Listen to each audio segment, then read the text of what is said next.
Hey, how you doing today? I am Taquila Coleman. In today's video, we're going to talk about letting go of your prodigal spouse and also staying in alignment with the promise. So, I have talked about and made several videos on letting go, of your prodigal, and many of you have left in the comment, how do I let go mentally? Many of you have stated, if I let go, then I'm not going to want it anymore, right? So I want to talk to you today in this video on how to let go. Like, why is God calling for you to let go of your prodigal? And when you let go of your prodigal, what does that mean? How does that look? And how do you stay in alignment with your God ordained marriage promise? Okay, so the reason why God will put you and your prodigal spouse in a divine separation, it has everything to do with preparation purposes. It has everything to do with protecting the believing spouse from the enemy, because we already know prodigals, they have the door open to the enemy. Prodigals not walking with the Lord, and they give the enemy permission to operate through them. Therefore, God will place the believer spouse and the prodigal in a divine separation until a level of deliverance has come upon this prodigal spouse, and also deliverance has taken place in the God ordained love story. Now, when God puts you in a divine separation, and when you hear God begin to speak to you and tell you to let go of your spouse, God will communicate to us in many different ways on or many different ways that he wants us to let go of our spouse. He will directly tell you to let the person go. He might say something like the individual doesn't deserve you. God will speak to you in the situation. So while you're holding on to the prodigal, you're met with frustration, you're met with irritation, you're met with rejection, you're met with a broken heart after the broken heart, or broken promises after broken promises, right? That's the Lord speaking in the situation. That is the Lord trying to communicate to you and let you know it's time to let this go. It's time to let this go, because what you don't realize, the longer you hold on, the more you delay your own love story. When you wait on a prodigal, and when you choose to listen to a prodigal broken promises, and you hold on to hope of what this prodigal is promising you, only for this prodigal to constantly let you down, what you don't realize is that this prodigal is unable to see your full value because of how you are showing up. Okay? The prodigal already know. All I have to say is X, Y, and Z to keep you here. The prodigal already know he or she isn't going anywhere. So they're going to tell you what you want to hear. Okay? They're going to, get your hopes up only to let them down, right? They're going to drag their feet. They're going to tell you, okay, I'm working on it, I'm getting things in order, only to still delay everything, only to constantly give you excuses after excuses, right? So this is why God would tell you to let the prodigal go. He's telling you to let this prodigal go because God knows that this prodigal isn't ready. God knows that this prodigal isn't, seeing things correctly, right? God also know he hasn't revealed the vision to this prodigal, right? So, and then God also is telling you to let go of this prodigal because God wants you to focus your attention on what I'm gonna call your God ordained work, your God ordained assignment. Okay, you have to focus your attention on preparation work, because as long as you holding on to a prodigal, as long as you have a prodigal in your life, right, or if you are still in the kitchen, that's distracting you from your assignment. Being in the kitchen entertaining a prodigal is distracting you from properly preparing the way how God wants you to prepare. Okay, so when we talk about letting go, the way how we let go, we're going to let go one day at a time, because you've been in the kitchen. How often you've been in the kitchen. You've been in that kitchen. You've been talking to this prodigal. You know, some of you probably have been intimate with this prodigal. So I'm not expecting for you to just, like just break out of this individual's life, cold turkey and just be strong. No, you're gonna have to take this thing one day at a time. You're going to have to ask God every single day, God, give me the strength to not look. Give me the strength to not check. Give me the strength to not answer the phone. Give me the strength to not return the text message. Give me the strength, Father, to be obedient to this divine separation, Father, because I understand what I'm dealing with. See, you have to understand what you're dealing with. You have to understand, number one, that you're not ready for the God ordained marriage promise. And then you also got to understand, number two, your prodigal isn't ready. It's not enough for the prodigal to let go of the counterfeit. Is this prodigal in a walking with the Lord? Does this prodigal know how to treat you? Do you see character being manifest in this prodigal? Can this prodigal tell you the truth? Is this prodigal willing to put away these counterfeit just for you?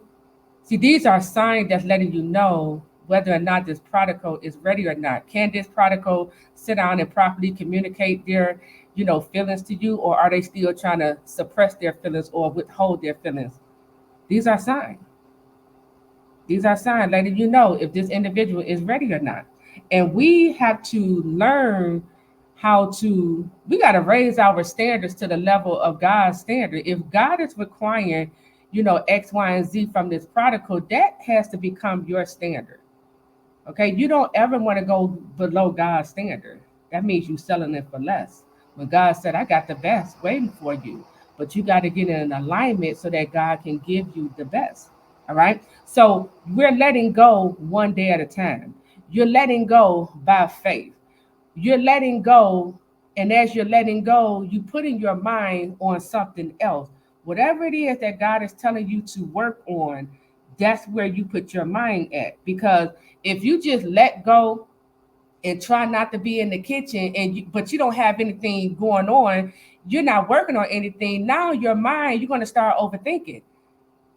You're going to drive yourself crazy because you're not working on anything. So we letting go, and then we also learning how to love ourselves. We letting go, and then we starting the YouTube channel. You're letting go, and you writing your book. You letting go, and you launching your ministry. You letting go, and you follow not filing, but you applying for the new job or the new career. You letting go and you going back to school. You letting go and you invested in your own self-care. You letting go and you taking another course for personal development purposes. You see? Because when you move this way and when you let go this way, now you are in alignment with your God ordained marriage promise. It's all about growing and becoming a better you in this process. You're going to let go and grow in the Lord. If God is calling you to ministry, you need to know how to pray. God might call you to teach Bible study. This is the time for you to develop yourself in this area. Let go of the prodigal so that this prodigal doesn't become a distraction, right? You let the individual go and you move into, allowing God to prepare you for ministry. But here's the thing, for those of you who say, if I let go, I'm not going to want this anymore, you must begin to understand why you really standing for a God ordained marriage promise. Because to let go and try to build your life with a counterfeit, that means you don't understand why you really standing. That means you don't really care about your own life. That means you don't really care if if you live a purposeful life. That's what that really means, because the calling that's on your life, that's connected to your God ordained husband or wife. And to go choose a counterfeit means I don't want the calling that's on my life. That simply means I don't want, God to restore my life. I don't want the wealth that God is, the wealth transfer that God has waiting for me. I don't want, a generational, I don't want my generation coming into blessings. That's simply what you signing up for. I'm not ready to, walk into a legacy or leave a legacy. Because if you partner with a counterfeit, you would never walk into your destiny. All right. So we let go and start doing the work. You let go and you put your mind on the work that God is telling you to focus on and work on in this season. Okay? God is looking for his believing spouses to surrender. He's not going to allow you to take the credit. He's not going to allow you to be able to tell people, if it wasn't for me, you know, this person would have never came to Christ. All the only thing you will be able to say is, I stood in the gap and covered my person in prayer. That's it. God is going to get the glory. And for those of you who waiting on your prodigal to come back and help you, let me tell you something. Before God allows your prodigal to help you, God is the one who's going to, he is your help. And he's going to, when you partner with God, he's going to position you in your assignment where now all the help you need and is looking for is now, you are attracting that help to you because you are now partnering with God. God is going to get the glory in his love story. So this is why God is telling you to let go of your spouse. Of course, you are going to think about your spouse. Of course, they're going to come across your mind. Okay? But I need you to understand when you let go, you got to let go of that fear of my spouse might forget about me. No. The same way how God keep your spouse on your mind, you better believe that God has you on your spouse's mind. We got to let go of the fear of my spouse moving on with a counterfeit. If that's the case, you never know how God is going to move in this love story. If your spouse move on to a counterfeit, because prodigals will try to outsmart God, right? When they know we are the God ordained, they will try to outsmart God and move on to a counterfeit. But let me tell you something: God can't be outsmarted. He knows exactly how to bring these counterfeit relationships to an end. Your spouse, if they choose to move on to a counterfeit, that might be what they need to do to get the revelation that no relationship that they enter into, if it's not with God ordained, it's not going to work. God's blessing isn't on it. They will know this.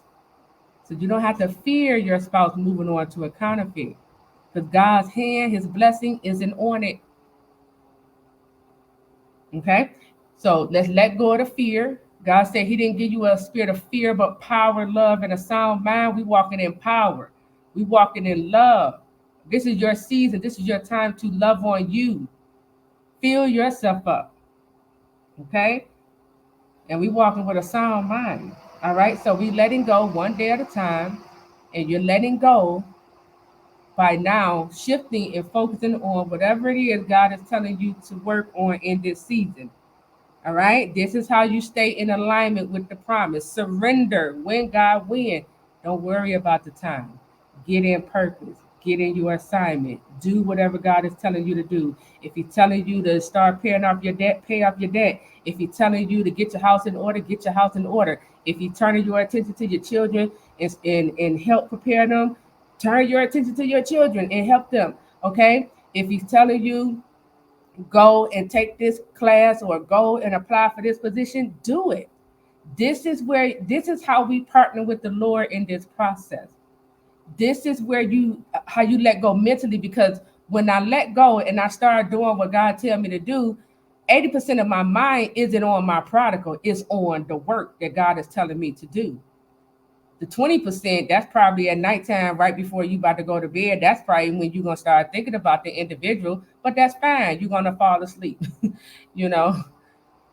But this is how we begin to let go and let go of all the overthinking. God already worked it out. He already told you the end result. He told you it's ending in marriage. He told you that's your God ordained future husband. That's your God ordained future wife. It's ending in marriage. You just got to trust God. This is a faith walk. God is calling us to the carpet to believe him, to trust him, to have faith in what God told you and promised you. He's trying to take your faith to a whole nother level, and it's going to require for you to step out on faith. We step out on faith by letting go of the promise. You got to let it go so that God can show you, I'm bringing it back, but it's coming back better than before, right? He said, I'm bringing it back. Okay, but I need you, because what God is bringing back is going to come back better than before, but you also got to be better than before. So we got work to do. You got to put your mind, your attention onto the work. Okay? So with that, I am Taquila Coleman. I'll talk to you real soon. Take care.